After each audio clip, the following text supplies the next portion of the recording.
Hello, this is Jim in the United States of America. Due to popular demand, I have edited this video to remove the copyright logos and things of that sort and placed it back onto the YouTube for your enjoyment and for your assistance. We are still in business and we have a warehouse full of GasGas parts.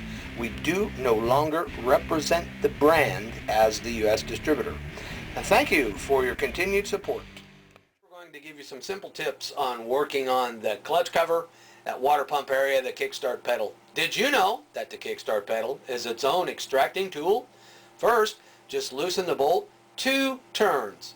Then, when you open the pedal, it will be pressing against that bolt head and it will extract itself from that tapered shaft, just like that. Then when you take the bolt the rest of the way out, you will find that the kickstart pedal just comes right off, no problem. Taking out all of the clutch cover bolts, including the ones that are around the water pump, we can then remove the clutch cover. What I'm doing here is I'm taking off the clutch cover and not disturbing the water pump or the coolant system, leaving that all connected. No draining of the coolant or anything. How do you get the cover to come loose? Well, you just pull on the clutch lever on the handlebar and that pushes it loose.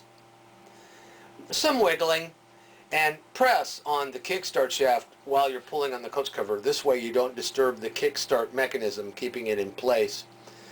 Some oil will dribble out, that's normal, because some is trapped down in the cover there, even if you've already drained the engine. There's a washer there, it usually sticks to the clutch cover. It goes on the kickstart shaft just like that. I made a tool, it's a car antenna. It holds the clutch cover out of the way when I'm working. And you can see I haven't disturbed the cooling system. The water's all still in there. In the center of the clutch is a bolt, and that holds the clutch onto the engine.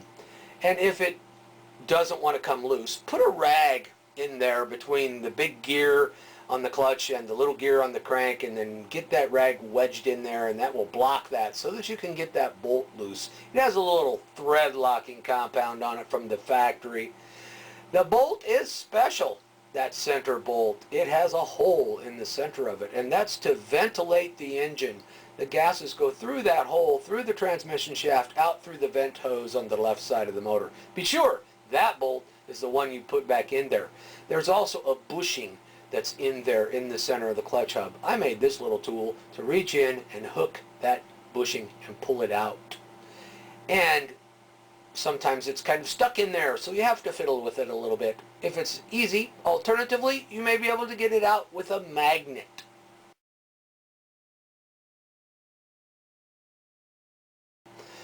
Putting the machine back together, it must be laying on its side, and the reason is because you want those clutch fingers on the diaphragm to be held down by gravity. This way there's no mistakes putting it back together. When you're putting this all back together, you have to be sure that the crank, the front crank, is aligned, as well as there's a small spring on the kickstart mechanism. There's a drive pin on the water pump that has to be aligned with a slot that's in the front of the crankshaft driven gear there. So being sure that you have that spring in position on the kickstart where it falls into its little place in the clutch cover. Then there are 2 pieces on the center piston, the slave. You're going to be sure to have that water pump pin aligned with that crank. I made a tool out of an old water pump shaft, or you can use a big screwdriver. But what I do is I line that slot in the crank with the front bolt hole in the clutch cover. Then on the cover itself, you can point that pin in the water pump towards that same hole. Then you know those 2 pieces are aligned. Then holding with my finger, I hold the bearing and bushing on the center clutch slave so it doesn't fall away. And then I set the clutch cover down, a little wiggling, being sure you have it going on there straight. If it doesn't go on there, if it's obstructed in some way, then you have something that's not aligned correctly. Don't beat on that. We have 8 clutch bolts in 4 different lengths. The 2 shortest ones go there and there. The 2 next longest ones go there and there. The 2 next longest ones, they go on the water pump on the top part of the water pump. Then the 2 longest ones, the bottom of the water pump and directly above the kickstart shaft. This tool I have here has a clutch. I have it set very light. It's easy for me to stop it just with my hand. This is just to drive the bolts in. Don't use an impact to tighten the bolts. I'm just using this tool to speed my repair. It has really no force against it.